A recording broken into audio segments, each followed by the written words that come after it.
आकाशवाणी गोरखपुर से प्रादेशिक समाचार।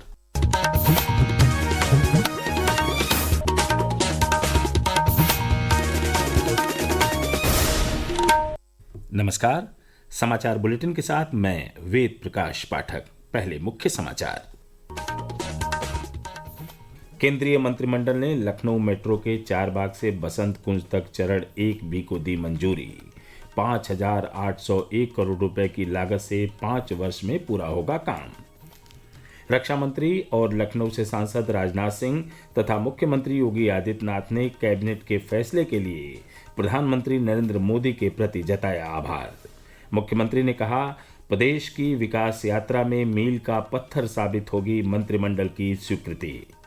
राज्य विधानमंडल के मॉनसून सत्र के दूसरे दिन प्रमुखता से उठा बाढ़, कानून व्यवस्था और बेसिक शिक्षा विभाग में शिक्षक भर्ती का मुद्दा। आज से होनी है विजन डॉक्यूमेंट 2047 पर लगातार 24 घंटे की चर्चा। और जौनपुर में रोडवेज की बस और ट्रक की टक्कर में 5 लोगों की मौत, आधा दर्जन लोग घायल। अब समाचार विस्तार से। प्रधानमंत्री नरेंद्र मोदी की अध्यक्षता में कल हुई केंद्रीय मंत्रिमंडल की बैठक में लखनऊ मेट्रो के चारबाग से बसंत कुंज तक 1B चरण को मंजूरी दे दी गई। सूचना और प्रसारण मंत्री अश्विनी वैष्णव ने बताया कि इस परियोजना पर 5,801 करोड़ रुपए से अधिक की लागत आएगी। उन्होंने बताया कि इस चरण में कुल 12 स्टेशन तैयार किए जाएंगे और यह काम 5 वर्षों में पूरा हो जाएगा। लखनऊ मेट्रो का फेज 1B बहुत इम्पोर्टेंट है। लखनऊ बड़ा शहर है, वहाँ पर मेट्रो की बहुत जरूरत है। तो यहाँ पर फेज 1B अप्रूव हुआ 5,801 करोड़ रुपीस से। फेज 1B बनेगा ईस्ट से वेस्ट वाला, चारबाग से लेके वसंत कुंज तक का। तो इस फेज से काफी बड़ी संख्या में पैसेंजर्स मेट्रो का लाभ उठा सकेंगे और नागरिकों के लिए बेनिफिट होगा। इस प्रोजेक्ट को 5 साल में कंप्लीट किया जाएगा।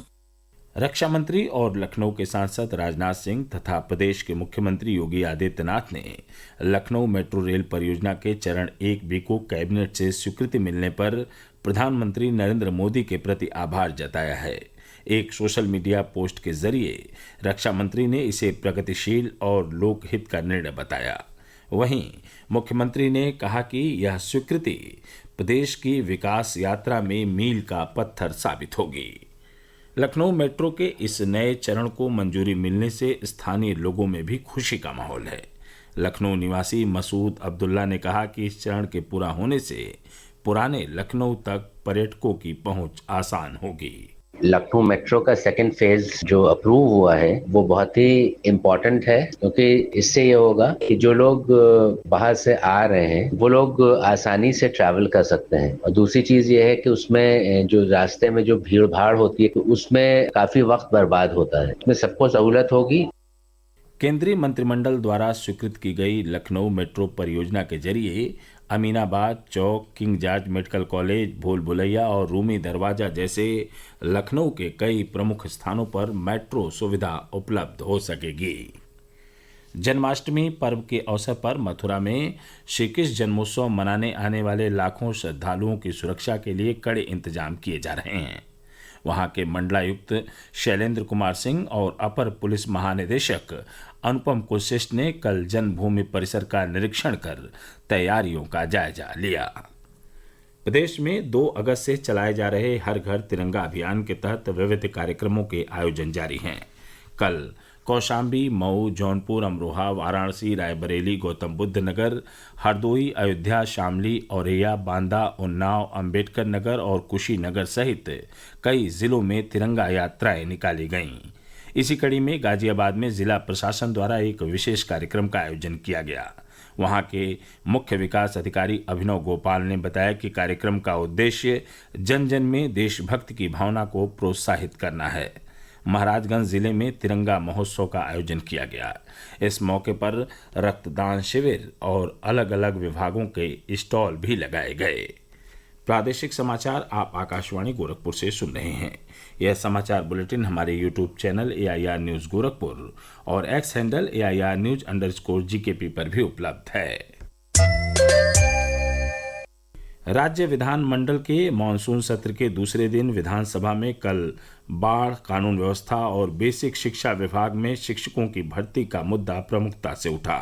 समाजवादी पार्टी ने स्कूल मर्जर और प्राथमिक स्कूलों में बच्चों की प्रवेश की आयु 4 वर्ष करने जैसे मुद्दों पर सरकार को घेरा।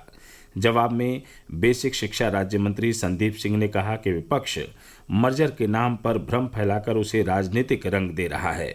उन्होंने कहा कि मर्जर के तहत सरकार ने एक भी विद्यालय को बंद करने का निर्णय नहीं लिया है।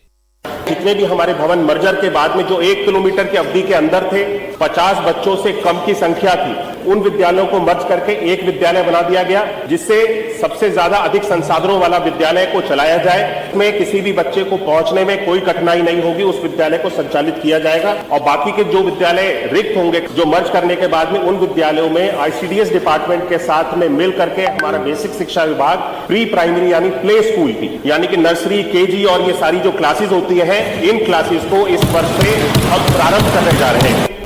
समाजवादी पार्टी के विधायकों ने पुलिस के स्थानांतरण और वेतन भत्ते को बढ़ाने की मांग उठाई।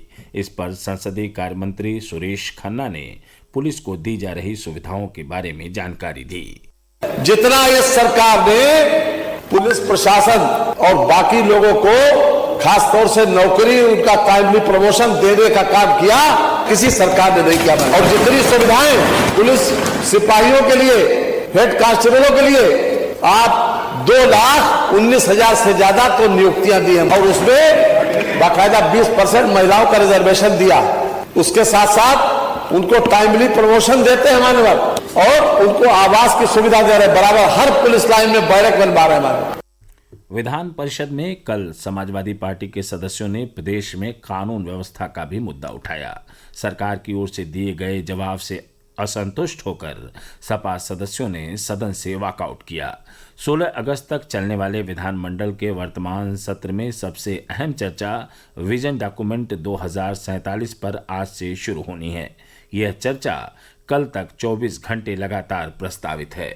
चर्चा के दौरान सभी मंत्री अपने अपने विभागों का विजन डॉक्यूमेंट प्रस्तुत करेंगे, जिसे नागरिकों के सुझावों के आधार पर तैयार किया जाएगा।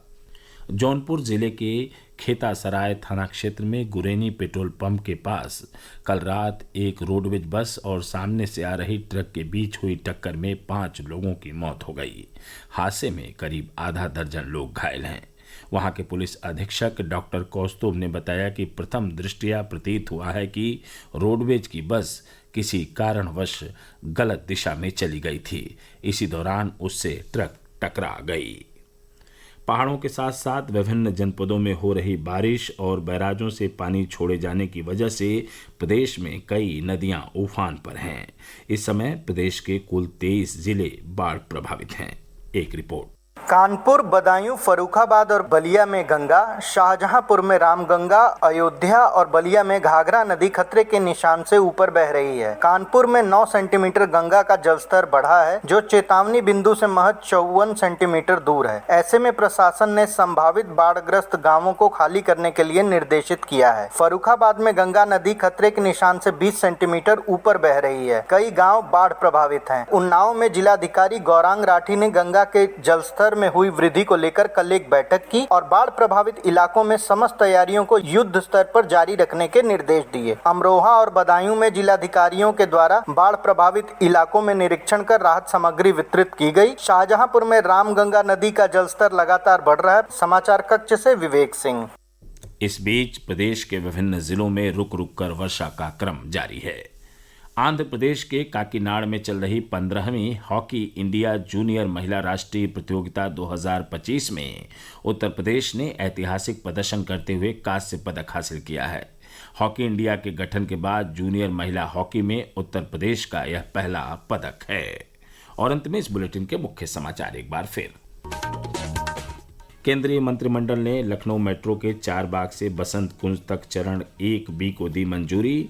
5,801 करोड़ रुपए की लागत से 5 वर्ष में पूरा होगा काम। रक्षा मंत्री और लखनऊ से सांसद राजनाथ सिंह तथा मुख्यमंत्री योगी आदित्यनाथ ने कैबिनेट के फैसले के लिए प्रधानमंत्री नरेंद्र मोदी के प्रति जताया आभार।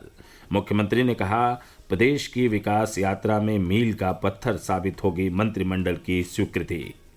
राज्य विधानमंडल के मानसून सत्र के दूसरे दिन प्रमुखता से उठा बाढ़, कानून व्यवस्था और बेसिक शिक्षा विभाग में शिक्षक भर्ती का मुद्दा। आज से होनी है विजन डॉक्यूमेंट 2047 पर लगातार 24 घंटे की चर्चा। और जौनपुर में रोडवेज की बस और ट्रक की टक्कर में 5 लोगों की मौत, आधा दर्जन लोग घायल। समाचार समाप्त हुए। नमस्कार।